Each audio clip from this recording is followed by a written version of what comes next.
He's got a gun in his hand, one at gunpoint. Drop it! Hands up! Hands up! Hands up! Put your hands up! Put them up! Stop moving! Hey, drop the gun! Move! Drop it! Drop it now! Drop the gun! Drop the gun now! Charlie 23, he's got a gun in his hand, one at gunpoint. Drop it! Hands up! Hands up! Hands up! Put your hands up! Put them up! Stop moving! Shalom, family trendsetter. This is another edition of In the Man Cave. Now, I just showed y'all a brief clip where you had a Richard Sanchez getting gunned down by a mercenary devil. Okay, now the backstory is basically officers was called, slave patrols was called in regards to a man having a gun.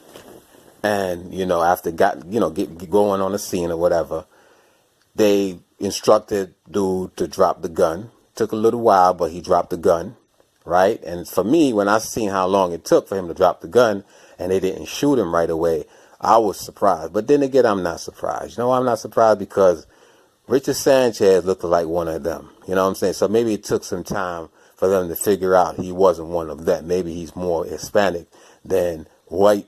That's one of the reasons why they decided to light him up, give him 5 shots. After complying, drop the gun, he dropped the gun. Put your hands in the air, he put his hands in the air. And then walk forward, he walked forward. I don't understand why he was walking so fast towards him. Maybe he was drunk, who knows? He might under the influence, mentally ill, because they love to use that mental ill shit. But for whatever reason, Richard Sanchez, to me, he complied. Okay? So after complying, he lost his life. So this officer, which is no longer with the force, decided that this was going to be this man's last day on earth. Just really think about it. You know what I'm saying? Now, I don't know what the circumstances were. I really don't know what the real backstory was, why he had the gun. But at the end of the day, their job is to defuse the situation, not oftentimes to use lethal force. You know what I'm saying? Lethal force only comes after you see the person's not complying. Clearly, in this situation, family, homeboy was complying. All right? Now, I don't know about you, but I'm going to say this for the record. Right? If I know I'm doing everything you tell me to do, right? Everything you tell me to do, I'm complying, because let's say I decide, okay, I to go out there one day and disobey man's law, break, some traffic infraction, because I don't see myself doing anything else other than maybe running a stop sign, which I've never done, you know what I'm saying? But I'm just saying, I'm just putting a scenario out there. If you pull me over for a traffic infraction, because that's all it's going to be, because I don't commit crime. You know what I'm saying? I follow law, statutes, and commandments. And one of the commandments is not to break laws. I don't know if that's in the commandment, but I wouldn't break laws because I follow law, statutes, and commandments. And if I'm doing everything you instruct me to do, and I see you doing any kind of funny move, you know what I'm saying, like you drawing for your gun, let me just say this. The same way how you want to go home to your family is the same way how I want to go home to my family. You know what I mean? So which means when they brief y'all every morning, telling y'all, listen, at the end of the day, you have to make it home to your family. I brief myself every day. Trendsetter, you have to make it home to your family. You have a responsibility at home. So if I know I'm doing everything in my power to comply, right? And I see you making a threatening move. At the end of the day, you're a man first. You're a man before you were law enforcement. I don't give a fuck about your badge or your gun. Because at the end of the day, I see what y'all all about. Y'all all about taking lives. And I'm not going to stand there or sit there and allow you to take my life. I would rather die for something than to die for nothing. And what I'm saying to y'all, family, we need to start having this kind of mindset. It's a us against them mentality when it comes to these devils, you know what I'm saying? Or a them against us mentality.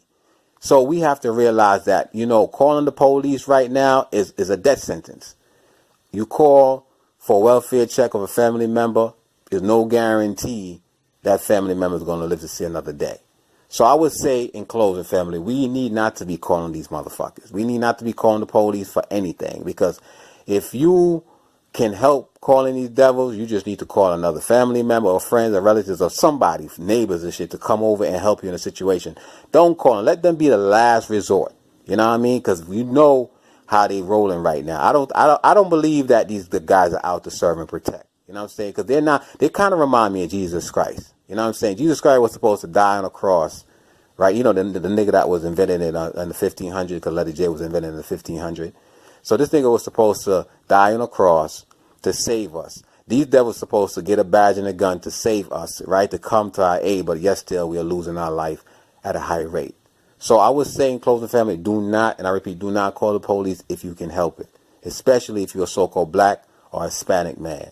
Because like I said, if I'm doing everything in my power to comply to man's law, right, man's dumbass law, and you decide you're going to take me out regardless, guess what? It's going to be either you or me. And I know for one thing, like I said, I'm willing to die for something other than sitting down and, you know, just being taken out for nothing. You know what I mean? Because the same way you want to go home, Mr. Officer, to your family, my family means the world to me, just as much as your family mean the world to you. So the same way how you want to go home to your motherfucking family, officer, I want to go home to my family. Your family ain't better than my family. And with that say, y'all motherfuckers need to get better training.